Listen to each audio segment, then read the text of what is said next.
FIS का data देख लेते हैं एक बार कि किस तरह का उनका डेटा बोल रहा है। तो एफआईएस ने कल मार्केट में बिकवाली की है इंडियन मार्केट में, और डीआईएस का डेटा भी देख लेते हैं कि उनकी कितनी बड़ी खरीदारी है। तो खरीदारी उतनी बड़ी लगभग जितनी एफआईएस का सेल, 4681 करोड़ का सेल और 4478 करोड़ की बाइंग। तो कुल मिलाकर मार्केट ऑफसेट कर गया, एक की सेलिंग एक की बाइंग, और उसी का इम्पैक्ट भी था कि कल मार्केट में जो एक अदानी ग्रुप की वजह से प्रेशर था वो कुछ हद तक सेकंड हाफ में ईज होता हुआ दिखाई दिया। ग्लोबल इंडिसेस पर नज़र डाल लेते हैं। डाउ लगभग फ्लैट बंद हुआ, करीब 0.25% गिरकर। शंघाई में रेड मार्क बना हुआ है, हैंसेंग में ग्रीन मार्क बना हुआ है, निकाई में अच्छी बढ़त देखने के लिए मिल रही है। आज करीब 3% की बढ़त है निकाई में, 1000 पॉइंट ऊपर है, ये बड़ा इंटरेस्टिंग है। साथ ही कोस्पी फ्लैटिश है ऑन द नेगेटिव साइड। साथ ही एक बार गेनर्स और लूजर्स पर भी नज़र डाल लेते हैं। आज के टॉप ट्रेड्स कौन से हैं जहां पर कि इस समय ज़्यादातर जो लोग हैं वो ऑन द पॉजिटिव साइड देख रहे हैं। ओलेक्ट्रा ग्रीन 11% ऊपर है। आइनॉक्स विंड आज लगातार दूसरे दिन इसमें काउंटर में तेज़ी देखने के लिए मिल रही है 10% की। गुजरात पीपावाव पोर्ट यहाँ पर करीब 7.5% की बढ़त। रतन इंडिया एंटरप्राइजेस करीब 7% तेज है। जेबीएम ऑटो करीब 6.5% तेज है। वहीं टॉप लूजर्स की बात करें जहाँ पर कि traction on the negative side देखने के लिए मिल रहा है, तो उसमें देखें तो कैफ़े कॉफ़ी डे यहाँ पर 14% की आज भी गिरावट देखने के लिए मिल रही है। आरती इंडस्ट्रीज़ करीब 14% नीचे। हिंदुस्तान ऑयल एक्सप्लोरेशन करीब 6% नीचे। जेंसुल यहाँ पर करीब 5% और एआईए इंजीनियरिंग यहाँ पर करीब 5% की गिरावट देखने के लिए मिल रही है। लेकिन कुछ एक बड़ी खबरें हैं मार्केट में जिनका कि इम्पैक्ट मार्केट में देखने के लिए मिलता है। तो पहले ग्लोबल खबरों पर नज़र डाल लेते हैं एक बार। अप्रैल जून में चीन के मार्केट में एफआईएस ने करीब $15 बिलियन की सेलिंग की है। तो Q2 में चीन से एफआईएस निकलते हुए नजर आए। वहीं चीन की कंपनियां $71 बिलियन का विदेशी मार्केट में इन्वेस्ट कर रही थी। ये बड़ा इंटरेस्टिंग डेटा है। इसको ग्लोबल फ्रंट पे जब कभी बात होगी कि स्टील प्राइजेस और जब बहुत सारी चीज़ें होंगी, चीन में स्टिमुलस की बात होगी, तो उस समय सारे डेटा कंसीडर किए जाते हैं। साथ ही अगर देखें तो अमेरिका ने संभावित ईरान हमले के चलते मिडिल ईस्ट में अपने सैनिक और जहाज भेजने शुरू कर दिए। अभी भी उनको लगता है कि हमला हो सकता है और ईरान के इजराइल पर हमले की अभी भी आशंकाएं बनी हुई हैं। तो ये कहीं ना कहीं एक मार्केट में जो एक हैंगओवर बना हुआ है ईरान इजराइल वाला, वो हो सकता है कि आने वाले समय में भी अभी कुछ दिन बना हुआ दिखाई दे। साथ ही अगर देखें तो कल इंटरनेशनल मार्केट में कमोडिटी प्राइसेस में एक अच्छा खासा सर्ज देखने के लिए मिला। सोना, चांदी, बेस मेटल, क्रूड ऑयल तो 3 से 3.5% तक बढ़कर कामकाज कर रहा था। तो कुल मिलाकर कह सकते हैं कि कमोडिटी की कीमतों में एक थोड़ा सा निचले स्तरों से रिकवरी आती हुई दिखाई दी है। अंशुल जी, अगर कमोडिटी बेस्ड शेयर पर मैं बात करूं लाइक वेदांता, सेल, जेएसडब्ल्यू स्टील, नालको, इनमें से कोई आपको लगता है ऑन चार्ट्स की स्ट्रांग है? देखिए, इसमें फिर बेस्ट होगा कि हम पहले सीनेक्स मेटल ही डिस्कस कर लें। सीनेक्स मेटल में काफी हद तक डाउन साइड दिख रही है मुझे। करंटली पुल बैक है। Pull back 20 day moving average 9264 से लेके 50 डे मूविंग एवरेज 9411 तक आ सकता है। अब ये जो पूरा पुल बैक है, अगर 75 मिनट या डेली चार्ट पे देखें तो फ्लैगिश काइंड ऑफ एक्शन में है, अप स्लैंटिंग चैनल में है, जो बेयर फ्लैग की तरह काम कर रहा है। तो मैं यहाँ से थोड़ा सा बेरिश हूँ। ये पुल बैक कंप्लीट होने के बाद स्टॉक में, इसमें इंडेक्स में डाउन साइड मूव दिख रही है 8545 तक। यानी पुल बैक कंप्लीट होने के बाद मैं 10% डाउन साइड देख रहा हूँ। तो इंडिविजुअल काउंटर्स में भी मुझे बहुत ज्यादा किसी में बाइंग देखने के लिए या बाइंग नहीं समझ में आ रही है। मैं सारे काउंटर्स में सेल ऑन रैलीज या फिर एक्सट्रीम डिप मिलती है कि इंडेक्स जब 8500 के आसपास आ जाएगा, तब मैं बाइंग की सलाह दूंगा। फिलहाल के लिए मैं मेटल्स काउंटर में सेल ऑन रैलीज की सलाह दे रहा हूँ। स्पेशली वेदांता, हिंडाल्को, ये दो मुझे field breakout kind of situation लग रही है। तो यहाँ पे थोड़ी सी सेलिंग ज्यादा आएगी। जो रेजिलियंट रह जाएंगे या जो सपोर्टिव रह जाएंगे, उन काउंटर्स में बाइंग दूंगा। प्रोबेबली टाटा स्टील और जेएसडब्ल्यू स्टील आउट परफॉर्मर बन के उभरेंगे, और जब 8500 इंडेक्स आएगा तो यही दो काउंटर होंगे जहां पे स्ट्रेंथ बची रहेगी। और फ्रेश बाइंग जो लार्ज कैप में कह रहा हूँ, ये लार्ज कैप आउट परफॉर्म करते हुए दिखेंगे। तो टाटा स्टील और जेएसडब्ल्यू स्टील 8500 के इंडेक्स पे, सीनेक्स मेटल पे मेरे बाई काउंटर्स रहेंगे। बिल्कुल। तो यहाँ पर जो बाइंग काउंटर रहेंगे वो जेएसडब्ल्यू स्टील और टाटा स्टील, ये दो काउंटर रहेंगे, और बाकी जो काउंटर हैं उनमें सेल ऑन रैलीज की भी कहीं ही सलाह दी जा रही है। कुछ एक डोमेस्टिक खबरों की तरफ भी बढ़ते हैं जो कि काफ़ी इंटरेस्टिंग है। एमएससीआई में भारत का वेटेज 19.2 से बढ़कर 19.8% हो गया है, जिसकी वजह से जो भारत में इक्विटी मार्केट में एफआईज का जो इन्फ्लो है वो $3 बिलियन का एक्सपेक्टेड है तो ये एक अच्छी खबर भारतीय बाजार के लिए कि एफआईज का भी सपोर्ट आने वाले समय में देखने के लिए मिलेगा। लेकिन सबसे ज़्यादा बड़ा सपोर्ट कहाँ मिलेगा, वो एचडीएफसी बैंक के लिए है। हालांकि इसमें एक्सपेक्टेड ये था, हम पिछले 2-3 दिन से बात भी कर रहे थे एचडीएफसी बैंक को लेकर कि इसमें एमएससीआई वेटेज को लेकर 13 अगस्त को खबर भी आ सकती है, और वो खबर आ गई है। वेटेज बढ़ रहा है इनका और करीब $1.8 बिलियन का इन्फ्लो भी होगा। लेकिन ये आज जो थोड़ा सा एक नीजक reaction on the negative side मिला, वो इसलिए कि इसमें जो वेटेज बढ़ रहा है वो 2 ट्रांचेस में बढ़ेगा। एक अगस्त में लागू होगा, दूसरा नवंबर में लागू होगा। स्ट्रीट एक्सपेक्ट कर रहा था कि ये पूरा का पूरा वेटेज जो बढ़ेगा वो अगस्त में ही बढ़ जाएगा, जिसकी वजह से मार्केट में एक थोड़ा सा एक स्लाइट डिसअपॉइंटमेंट है। अंशुल जी, कैसे देख रहे हैं एचडीएफसी बैंक को? देखिए विवेक, ये एचडीएफसी बैंक मुझे काफी अच्छा लग रहा है इस नेगेटिव न्यूज के बाद, या इसके बाद भी अभी भी 50 डे मूविंग एवरेज प्रोटेक्ट हो रहा है और स्विंग लो प्रोटेक्ट हो रहा है, और ओवरऑल बॉक्स के लो से चल के बॉक्स के हाई तक आया था। मैं इस करंट डाउन मूव को प्रॉफिट बुकिंग की तरह देख रहा हूँ, जो प्रोबेबली 1599 तक आ सकती है, लेकिन 1590 1600 का लेवल मुझे लग रहा है कि प्रोटेक्ट होगा। लेकिन यहाँ से इमीडिएट अपसाइड मिल जाएगी ऐसा नहीं लगता है। 1 महीना 1.5 महीने का यहाँ पे बेस बनाएगा और उसके बाद स्टॉक चलना स्टार्ट करेगा। तो 1750 इसका पहला 1740 इसका पहला टारगेट रहेगा, और ओवरऑल ये स्टॉक मुझे 2000 रुपए जाता हुआ दिख रहा है। तो फिलहाल के लिए मैं कहूंगा कि अगर आपका टाइम फ्रेम 1.5 से 2 महीने का है तो स्टॉक को अवॉइड कर दीजिए, बहुत ज्यादा कोई मोमेंटम नहीं रहेगा। लेकिन अगर आप value investor, long term investor हैं जो 12 से 18 महीने के लिए इन्वेस्ट करना चाहते हैं, तो 1590 1600 आपके लिए आइडियल रेट है खरीद के रखने के लिए। 2000 तक की अपसाइड मिलेगी। बिल्कुल, तो 1700 और 1700 की रेंज और 2000 तक ये काउंटर जाता हुआ दिख सकता है मीडियम टर्म में। शॉर्ट टर्म में हो सकता है कि आपको उतनी ज़्यादा पॉजिटिव साइड ना दिखे, या आपको एक रेंज बाउंड ये काउंटर होता हुआ दिखाई दे। और आज जो कल की रेंज ये बनाने की कोशिश कर रहा था, आज उसी के लोअर साइड पर रेंज पर आ चुका है। कुछ एक और काउंटर्स जिसमें कि एमएससीआई की वेटेज बढ़ रही है और जिनमें कि एक इनफ्लो एक्सपेक्टेड है, वो काउंटर्स आपकी स्क्रीन पर है। डिक्सन टेक यहाँ पर करीब $281 मिलियन का जो इन्फ्लो होगा वो होता हुआ दिखाई देगा। एमएससीआई इंडेक्स में शामिल होने वाले स्टॉक्स हैं। वोडाफोन आइडिया $278 मिलियन का यहाँ पर इन्वेस्टमेंट आता हुआ दिखाई देगा। All India, Zydus life, RVNL, Prestige estate और ओरेकल फाइनेंशियल सर्विसेज, इन सभी काउंटर्स में इतना इन्फ्लो एक्सपेक्टेड है। और ये जो इन्फ्लो होता है ये जनरली अगस्त एंड तक ही आता हुआ दिखाई दे सकता है। अंशुल जी, वैसे तो वोडाफोन आइडिया के रिजल्ट्स भी आए हैं, और ये जो 2-3 काउंटर हैं आरवीएनएल, वोडाफोन आइडिया, ये ज़्यादातर इन्वेस्टर्स की रडार पर रहते हैं। कैसे देखना है सर वोडाफोन आइडिया को? Sir please unmute your mic. Sorry. देखिए वोडाफोन आइडिया में बहुत आइडियल और बहुत अच्छा पैटर्न बना हुआ है। ब्रेकआउट आने की भी डबल अटेम्प्ट की गई थी, फाइनली जून में जाके ब्रेकआउट भी दिया था। लेकिन इस स्टॉक के साथ मेरी एक ही प्रॉब्लम है कि इसका फ्री फ्लोट इतना बड़ा है कि इसको चलाना बहुत मुश्किल हो जाता है। अगर किसी केस में ये 16.8 के ऊपर क्लोजिंग बेसिस पे सस्टेन करता है तो आप 24 तक के लिए लॉन्ग कर सकते हैं, लेकिन ये केवल टेक्निकल के आधार पे मैं कह रहा हूँ। फ्री फ्लोट देखते हुए मुझे लगता नहीं है कि बहुत अच्छी मूव आएगी ऑन दी अपसाइड, तो मैं जनरली इसको अवॉइड की लिस्ट में डालता हूँ। उसकी सबसे बड़ी वजह फ्री फ्लोट है, और प्रीवियसली अभी जो राइट इशू वगैरह और ये सब आया था उसकी वजह से फ्री फ्लोट बहुत ज्यादा बढ़ चुका है, तो शेयर को चलाना बहुत मुश्किल हो गया है। इसलिए मैं अवॉइड की सलाह देता हूँ। बट टेक्निकल पैटर्न पे अगर आप देखें 16.8 के ऊपर ब्रेकआउट है, 24 का टारगेट बनेगा।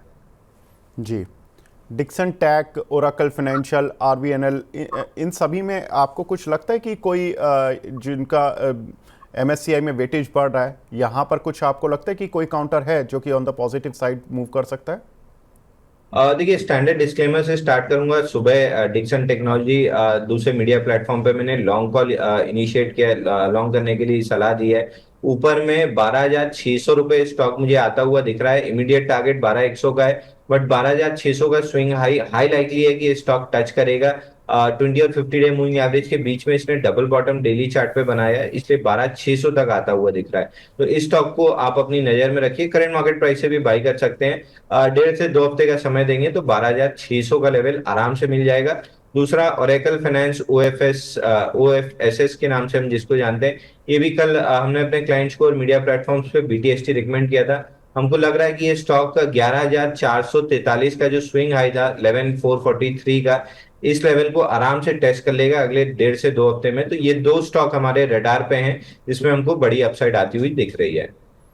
MSCI का जो फ़ायदा मिलेगा वो मिलेगा ओरेकल फाइनेंशियल को, और साथ ही सर ने यहाँ पर एक काउंटर सर और है बंधन बैंक, जो कि MSCI से डिलीट हो रहा है, मतलब कि बाहर किया जा रहा है, उस पर क्या रणनीति होगी सर?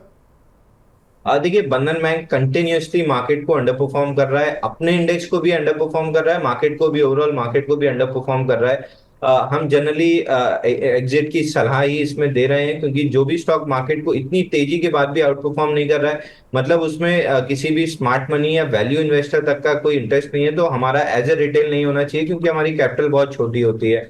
हमें हमेशा अप ट्रेंडिंग स्टॉक्स या जो मोमेंटम वाले स्टॉक्स हैं वहां फोकस करना चाहिए। आउटराइट एग्जिट की सलाह है, ये स्टॉक हाई लाइकली है कि अपना स्विंग लो 154 टेस्ट कर ले, बल्कि उसको तोड़ के नीचे भी आ सकता है।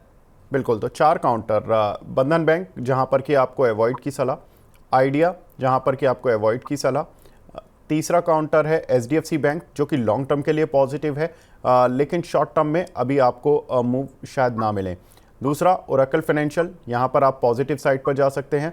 डिक्सन टेक, यहाँ पर आप ऑन द पॉजिटिव साइड जा सकते हैं। तो ये 2 काउंटर जो कि ऑन द पॉजिटिव साइड हैं। 2 काउंटर, एक लॉन्ग टर्म पॉजिटिव है HDFC बैंक, और 2 काउंटर जहाँ पर कि अवॉइड की सलाह दी जा रही है। सर कुछ और भी खबरें हैं जो कि दर्शकों के लिए पढ़ देते हैं। जुलाई CPI दर 3.5% पर आ गई है, 5 साल के निचले स्तर पर है। गवर्नमेंट या RBI दोनों को कंफर्ट देगी, हालांकि ये आम आदमी को शायद उतना कंफर्ट नहीं दे रही है, क्योंकि ये हाई बेस इफेक्ट की वजह से है। ये महंगाई घटी नहीं है, जब पिछले साल इसी समय पर महंगाई ज़्यादा थी, उसके कंपैरिजन में अब चूंकि उन प्राइजेस को देख रहे हैं हम कंपेयर करके, तो वो 3.5% बढ़े हैं। तो पिछले साल ही महंगाई बढ़ चुकी थी काफ़ी ज़्यादा, जिसका इम्पैक्ट है। अब इसको 5 साल के निचले स्तर पर मानकर ये मान लेना कि चीज़ें सस्ती हो गई हैं, ये थोड़ा गलत होगा। साथ ही अगर देखें तो एक इम्पॉर्टेंट चीज़ जो कि मैरिको के हवाले से आई है, उन्होंने कहा कि बांग्लादेश में कंपनी का कारोबार दोबारा नॉर्मल स्टेज पर आ चुका है। मैरिको का एक बड़ा बिजनेस चंक बांग्लादेश से आता है। अंशुल जी, कैसे देखें मैरिको को, और साथ ही उन टेक्सटाइल काउंटर्स को जिन्होंने कि पिछले वीक में रैली दिखाई थी इस एंटिसिपेशन में कि वहां पर टेक्सटाइल हर्ट होंगे और उसका एक बेनिफिट इंडियन कंपनीज को मिलेगा, लाइक KPR मिल, गोकुलदास एक्सपोर्ट, अरविंद लिमिटेड, या आपने एक काउंटर भी दिया था आई थिंक DCM लिमिटेड, क्या कुछ करें? देखिए, मैरिको से स्टार्ट करते हैं। मैरिको में लॉन्ग टर्म स्ट्रक्चरल ब्रेकआउट है 133 हफ्तों का, और ये जो खराब न्यूज की वजह से नीचे आया था, ये एक अपॉर्चुनिटी बनी थी बाई की। अब यहाँ से जैसे ही स्टॉक 666 के ऊपर निकलता है, स्टॉक में बड़ी अपसाइड डेवलप होगी, और प्रीवियस जो ब्रेकआउट है उसको फॉलो थ्रू मूव मिलना स्टार्ट होगा, तो 900 रुपए तक ये स्टॉक जा सकता है। और अगले 1 साल के प्रोस्पेक्टिव से मैं FMCG पे काफी बुलिश हूँ, क्योंकि FMCG इंडेक्स में भी बड़ा ब्रेकआउट आया है।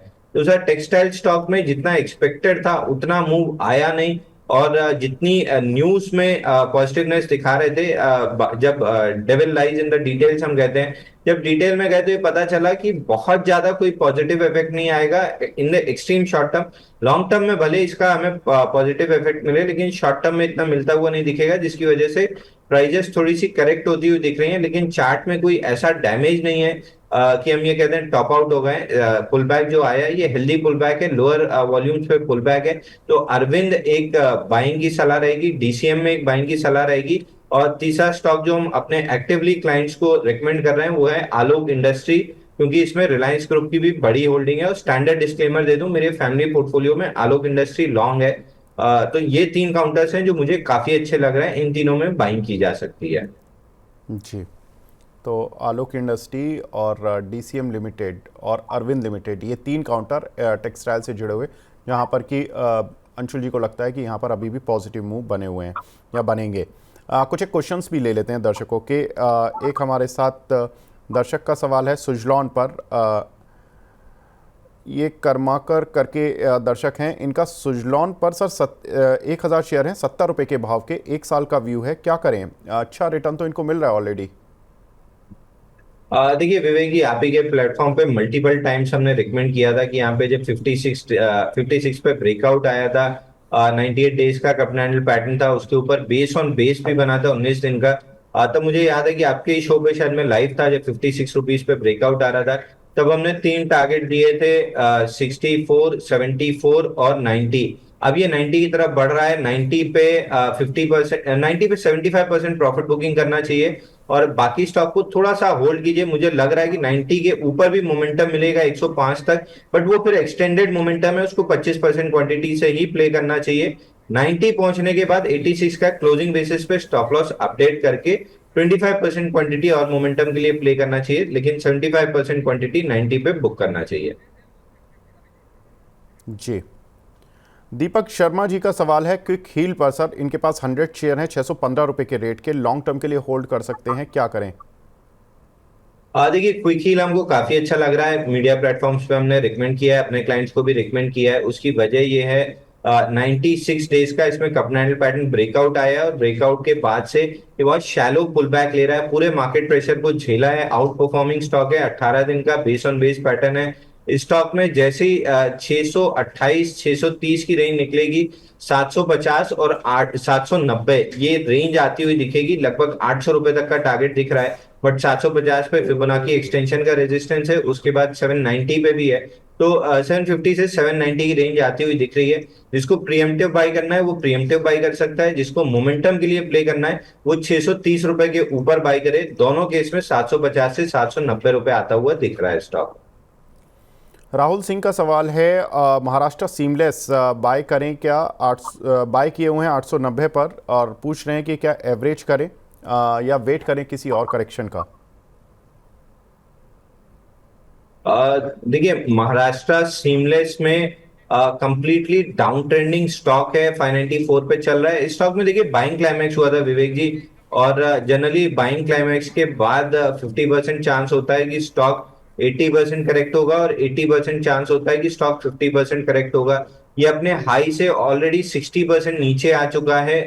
इसमें बाइंग क्लाइमैक्स हुआ था जनवरी 2024 में, वहां से ऑलरेडी 60% नीचे है, थोड़ा और नीचे आ सकता है। मेजर सपोर्ट इस स्टॉक में 495 है, तो ये लेवल टेस्ट होते हुए दिखेंगे। मेरा सजेशन है कि आप आउटराइट यहां से एग्जिट कर लीजिए।